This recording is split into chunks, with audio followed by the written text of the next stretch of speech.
அனைவருக்கும் வணக்கம்.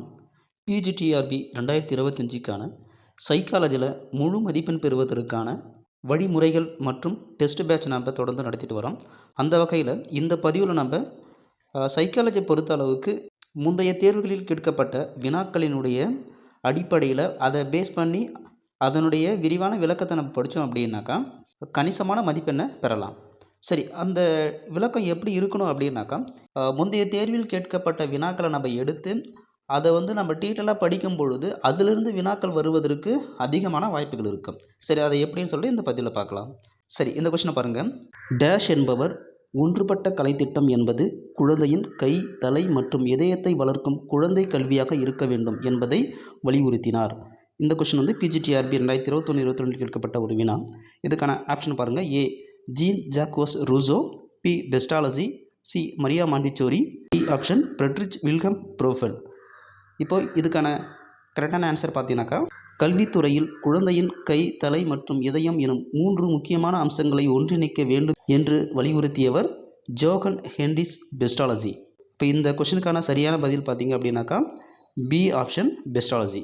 இப்போ மேலும் பெஸ்டாலஜி பற்றிய தகவலை நம்ம பார்க்கலாம். இந்த கொஸ்டின்லேருந்து பெஸ்டாலஜி குறிப்பு பெயர் ஜோகன் ஹென்ரிச் பெஸ்டாலஜி.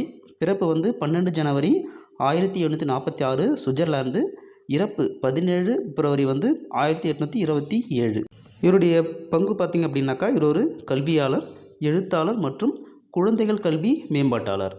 அடுத்தது பெஸ்டாலஜியினுடைய கல்வி கொள்கைகள் பற்றி பார்த்தோம் அப்படின்னாக்கா ஒன்றுபட்ட கலைத்திட்டம், அதாவது குழந்தையின் உடல், கை, அறிவு, தலை மற்றும் உணர்வு, இதயம் ஆகியவற்றை ஒரே நேரத்தில் வளர்க்க வேண்டும் என்பது இதனுடைய ஒன்றுபட்ட கலைத்திட்டனுடைய ஒரு அம்சம். அடுத்து பார்த்தீங்கன்னாக்கா கல்வி வெறும் புத்தக அறிவாக மட்டும் இல்லாமல் அனுபவத்துடன் தொடர்புடையதாக இருக்க வேண்டும்.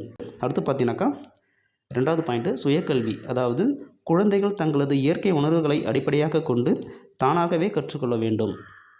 அடுத்தது 3வது பாயிண்ட் பார்த்தீங்கன்னா கற்கும் முறையில் செயல்திறனை மேம்படுத்துதல், குழந்தைகள் கைமுறை அனுபவங்கள் மூலம் கற்றுக்கொள்ள வேண்டும். அடுத்த பாயிண்ட் நேரடியாக பொருள்களை பயன்படுத்தி கற்க வேண்டும். உதாரணம் கணிதம் கற்பிக்க கற்கள், கோடுகள் போன்றவற்றை பயன்படுத்துதல். அடுத்தது 4th பாயிண்ட் பார்த்தோன்னா மாணவர்கள் மையப்படுத்தப்பட்ட கல்வியாக இருக்கும்னு சொல்லியிருக்காரு. அதாவது ஆசிரியர்கள் மாணவர்களின் இயற்கையான திறன்களை வளர்க்க உதவ வேண்டும். அடுத்த பாயிண்ட்டு ஆசிரியர்கள் கட்டாயம் விதிக்காமல் மாணவர்களை ஊக்குவிக்கும் முறையில் இருக்க வேண்டும். இந்த பாயிண்டெல்லாம் பெஸ்டாலஜியினுடைய கல்வி கொள்கைகள். இதே போல் அனைத்து கொஸ்டினும், அதாவது பிஜிடிஆர்பியில் கேட்கப்பட்ட மற்றும் வேறு டிஆர்பியில் கேட்கப்பட்ட 1000 வினாக்களுக்கான விரிவான பதிவுகளோடு நம்மளுடைய டெஸ்ட் பேட்சை நடத்துகிறோம். விருப்பமுள்ள ஆசிரியர்கள் சேர்ந்து பயன்பெறுவோம். நன்றி, வணக்கம்.